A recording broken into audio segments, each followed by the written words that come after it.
Hai,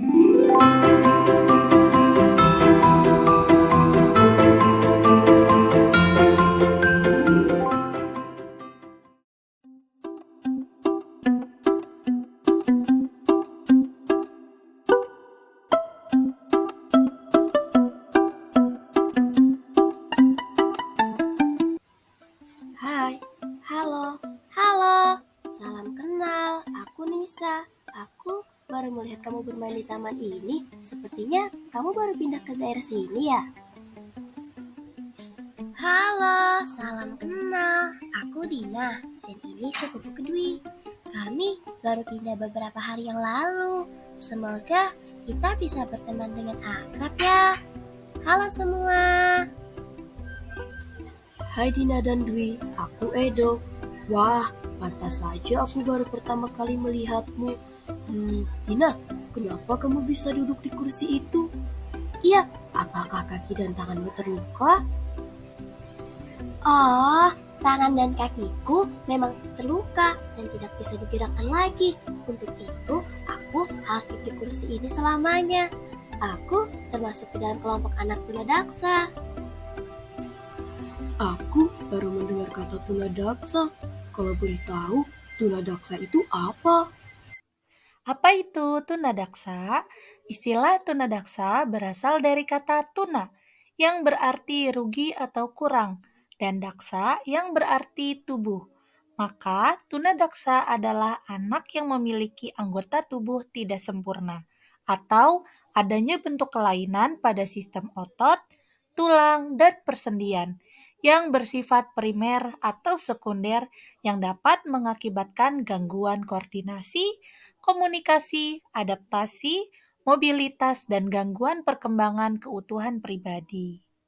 Oke, yang selanjutnya ada beberapa hambatan anak tunadaksa. Di antaranya, yang pertama, mengalami hambatan dari segi fisik, baik di salah satu atau beberapa bagian tubuh.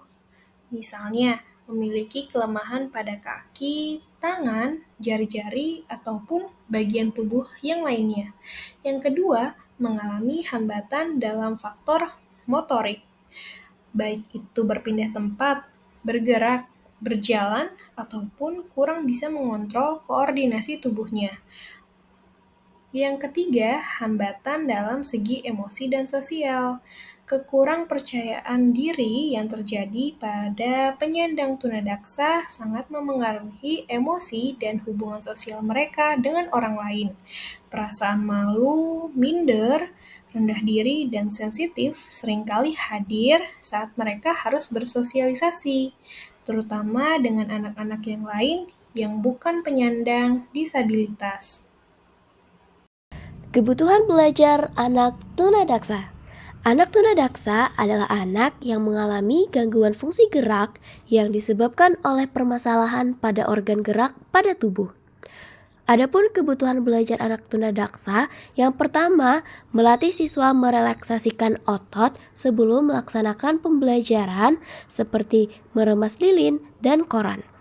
Yang kedua adalah menyediakan sarana dan prasarana yang ramah bagi penyandang disabilitas. Yang ketiga, melatih siswa penyandang disabilitas untuk menulis dengan cara menebali tulisan. Pada dasarnya, pendidikan merupakan sebuah kebutuhan khusus yang harus dicukupi bagi setiap manusia.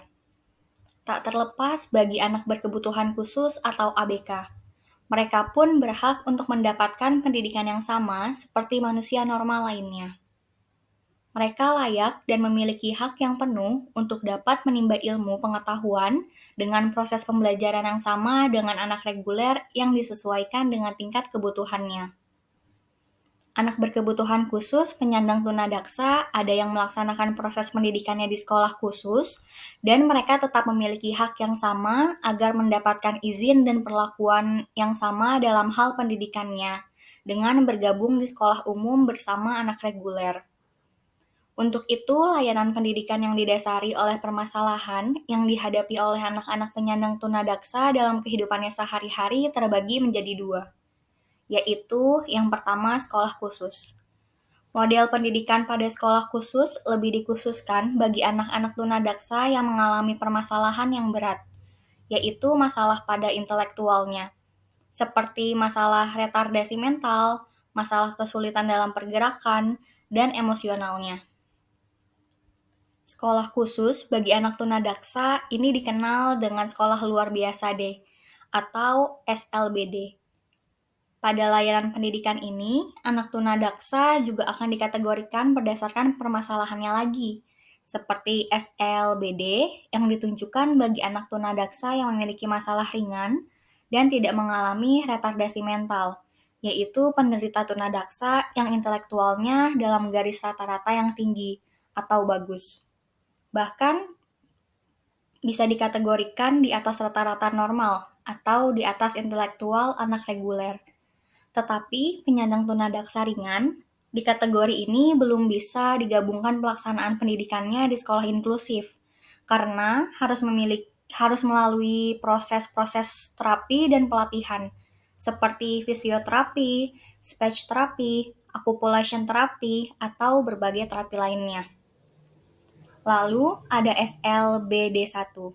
Untuk kategori ini ditunjukkan kepada anak penderita tunadaksa yang memiliki intensitas permasalahan dalam pengelolaan emosionalnya, pandangan berpikir, atau campuran keduanya yang disertai masalah retardasi mental.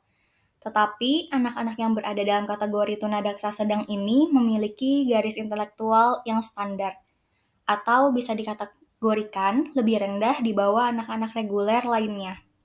Lalu yang kedua ada sekolah terpadu atau inklusif.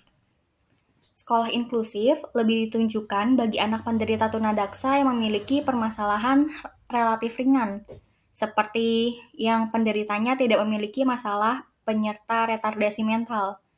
Masalah pelayanan sekolah terpadu ini memiliki arti lain bahwa pelaksanaan pendidikannya menyatu dengan anak reguler di sekolah umum.